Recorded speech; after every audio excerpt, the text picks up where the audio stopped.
খাঁটি দুধের ছানা থেকে তৈরি এই ছানামুখীর সুখ্যাতি ছড়িয়ে পড়েছে দেশ ও দেশের বাইরে। সরাসরি গরুর খামার থেকে সংগ্রহ করা খাঁটি দুধ থেকেই তৈরি হয় ব্রাহ্মণবাড়িয়ার বিখ্যাত এই ছানামুখী। ব্রাহ্মণবাড়িয়ার ছানামুখী পুরো বাংলাদেশের মধ্যে বিখ্যাত। এটা শুরু থেকে অনেক আগে থেকে টেস্টও অন্যান্য মিষ্টি থেকে একটু আলাদা। ছানামুখী অনেক পরিচিত এবং এটা খুবই স্বাদ, এবং আমরা অনেক দূর থেকে এখানে এসে ছানামুখীটা নিয়ে যাই। ব্রাহ্মণবাড়িয়ার মিষ্টির মধ্যে প্রথম সারিতে আছে ছানামুখীর নাম।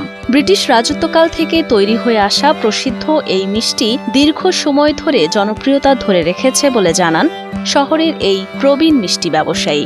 আগে যে এটার কোয়ালিটি ছিল, যে স্বাদ ছিল, যে এটার ফ্লেভার ছিল, এখনো ঠিক সেম মিটার হয়ে গেছে। ঢাকা প্রবাসী যারা আছে ব্রাহ্মণবাড়িয়া আসলে এরা নিবই এটা সবাই। 10 কেজি ছানামুখী তৈরি করতে প্রয়োজন হয় 1.5 মণ দুধ আর 10 কেজি চিনি। শুরুতেই দুগ্ধ খামারিদের কাছ থেকে গরুর দুধ সংগ্রহ করে কারখানায় এনে ছানামুখী তৈরির প্রক্রিয়া শুরু করেন কারিগররা।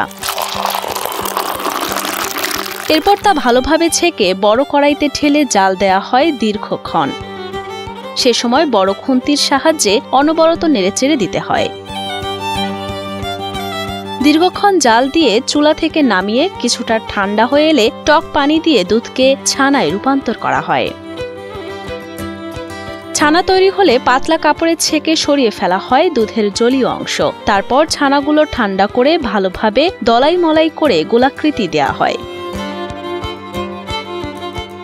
এরপর জমাট বাঁধা ছানা চারকোনা করে কেটে নিয়ে চিনির রসে ভেজে তৈরি করা হয় ছানামুখী। সকালে দুধ যখন নিয়ে আসে তখন আমরা কড়াইতে ফেলে এসে দুধ জাল দিই। জাল দেওয়ার পরে আমরা ছানামুখী পুতলা বাঁধি। বাঁধার পরে যখন শক্ত হয় তখন আমরা তাকে দিয়ে খাইটিয়া পিস পিস করে চিনি সিরে করে বিক্রি করার লাগে রেডি করি। ব্রাহ্মণবাড়িয়ার ছানামুখী সহ মিষ্টির সুনামের পেছনে তার পূর্বপুরুষ মহাদেব পারের নাম জড়িত বলে জানান মহাদেব ভান্ডারের স্বত্বাধিকারী নারায়ণ মোদক। তবে বর্তমানে ছানামুখী তৈরির প্রধান উপকরণ গাভীর দুধের সংকট হওয়ায় শহরের 10 থেকে 12টি মিষ্টান্ন ভাণ্ডারে ছানামুখী তৈরি হচ্ছে বলে জানান তিনি। ব্রাহ্মণবাড়িয়া ছাড়া ঢাকা, সিলেট, চিটাগাং সব জায়গায় ব্রাহ্মণবাড়িয়ার বাইরে যায়, ভারতে যা, এটার অনেক সুখ্যাতি আছে।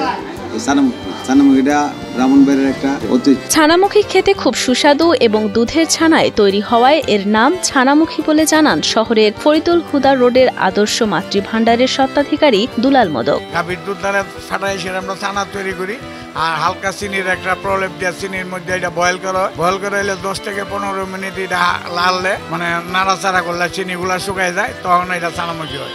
মজাদার ছানামুখী প্রতি কেজি বিক্রি হয় 700 থেকে 750 টাকায়। জেলার বাইরে থেকেও নিয়মিত ছানামুখী কিনতে আসেন ভোক্তারা। এসব দোকানে ছানামুখী ছাড়াও রয়েছে রসগোল্লা, রসমালাই, কালোজাম, ছানা, দধি সহ বিভিন্ন পদের মিষ্টি।